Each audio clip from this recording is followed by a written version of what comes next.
కూడా జిఎస్టీ రాగానే integrated check post అన్నిటి కూడా వాళ్ళు ఉపసంహరించుకోవడం వల్ల కూడా మధ్య దళారులకు కానీ డీలర్లకు కానీ పన్ను ఎగవేతకు ఒక అవకాశం రావడం, దానితోటి ఈ ప్రభుత్వం రాగానే రెవెన్యూ లీకేజీలు అరికట్టడానికి ఈ వాహన ట్రాఫిక్ తనిఖీలను కూడా చేయడం వల్ల నిరంతరం మోసం జరిగేదానికి అడ్డుకట్ట వేయడం జరిగింది.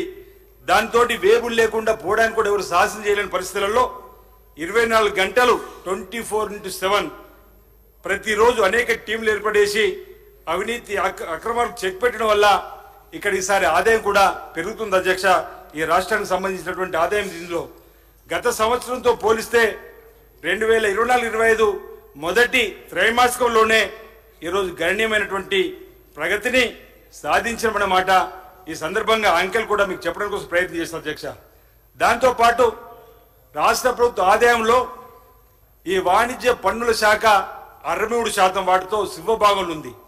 ఈ ఆర్థిక సంవత్సరం 85,112 కోట్ల వ్యయంతో ముందుకు పోవడానికి లక్ష్య సాధన చేసుకొని ఈ ప్రభుత్వం ముందుకు పోతున్నటువంటి తరుణంలో ఈ రాష్ట్ర ప్రభుత్వం గౌరవ ముఖ్యమంత్రి గారు కానీ ఇక్కడ వాణిజ్య పన్నుల శాఖ మార్చి తీసుకున్న నిర్ణయంతో గత 3 మాసాల్లో మొదటి 3 మాసాల్లో 1,100 కోట్ల రూపాయలు ఆదాయం కూడా సమకూర్చడం జరిగిందన్నమాట. గత ప్రభుత్వానికి ఈ ప్రభుత్వం తేడాలో అదే రిటర్నులకు సంబంధించి కూడా గత ప్రభుత్వ హయాంలో 68% మాత్రమే రిటర్నులు దాఖలు అయితే ఈ ప్రభుత్వం ఇప్పటికీ 82% పెరిగింది.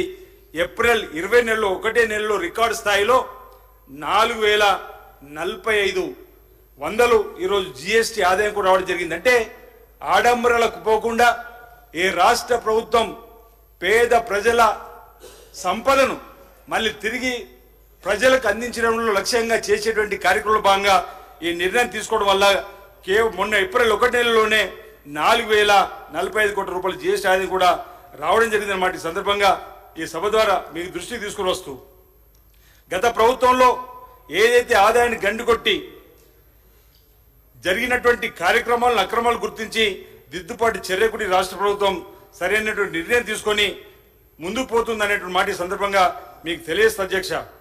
జిఎస్టీ అమలు మొదలైన నాటి నుండి కూడా తనిఖీలు ఆడిట్లు మరియు అసైన్మెంట్ చేపట్టుకోవడం వల్ల కూడా పన్ను ఎగవేతలు గుర్తించే విధానం నిర్వీణం అయిపోయింది.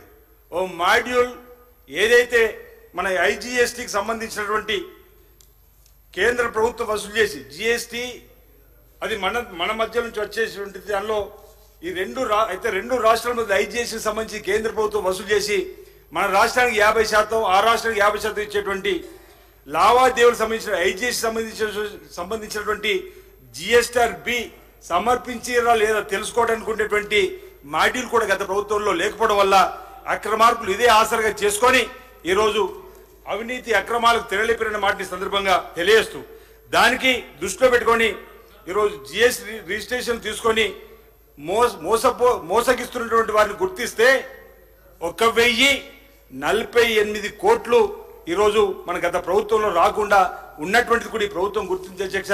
త్వరలోనే తప్పనిసరిగా ప్రభుత్వం వారిపై తగు చర్యలు తీసుకొని ఆ రెవెన్యూని రావడం కోసం కూడా ఈరోజు ప్రయత్నం చేస్తున్నమాట. గత ప్రభుత్వ హయాంలో ప్రధానంగా ఇన్ఫర్మేషన్ టెక్నాలజీని తప్పు తోవలో వాడుకొని కొంతమంది స్వలాభానికి డాటా మాస్కింగ్ చేయడం కూడా జరిగింది. దీన్ని కనుక్కొని ఇప్పుడు ప్రభుత్వం చట్టపరంగా కఠిన చర్యలు తీసుకోవడానికి కోసం ఇన్వెస్టిగేషన్ మొదలుపెట్టడం జరిగింది. ఇవన్నీ చర్యల వల్ల ఈ 23-24లో 19% హెచ్జిఎస్టీ రాబడిలో వృద్ధి సాధించడం కూడా జరిగింది అధ్యక్ష. దీనివల్ల అంటే ఇదే స్ఫూర్తితోటి ఈ ప్రభుత్వం ఇచ్చిన లక్ష్యాన్ని సాధించడానికి వాణిజ్య పన్నుల శాఖ ద్వారా కూడా పనిచేస్తూ, ఎందుకంటే ఇది 63% వాటితో శివభావం ఉన్నటువంటి వాణిజ్య పన్నుల్లో ఎవరైతే పన్ను ఎగవేతి వేస్తుండ్రో వారిపైన ఈ ప్రభుత్వం కఠిన చర్యలు తీసుకొని రాష్ట్రానికి వచ్చేటువంటి ఆదాయాన్ని, ఎందుకంటే 85,112 కోట్లను ఇక్కడ మనం పెట్టుకోవడం జరిగింది కాబట్టి ఈ అంశంలో ఈ రాష్ట్ర ప్రభుత్వం కృతనిశ్చయంతో మరి ముందుకు పోతుందన్న మాట సందర్భంగా తెలియజేస్తూ గత ప్రభుత్వానికి ఈ ప్రభుత్వం తేడా ఈరోజు ఇక్కడ మనం అంకెల ద్వారా చూపిస్తున్న సందర్భం రాబో రోజుల్లో కూడా ఈరోజు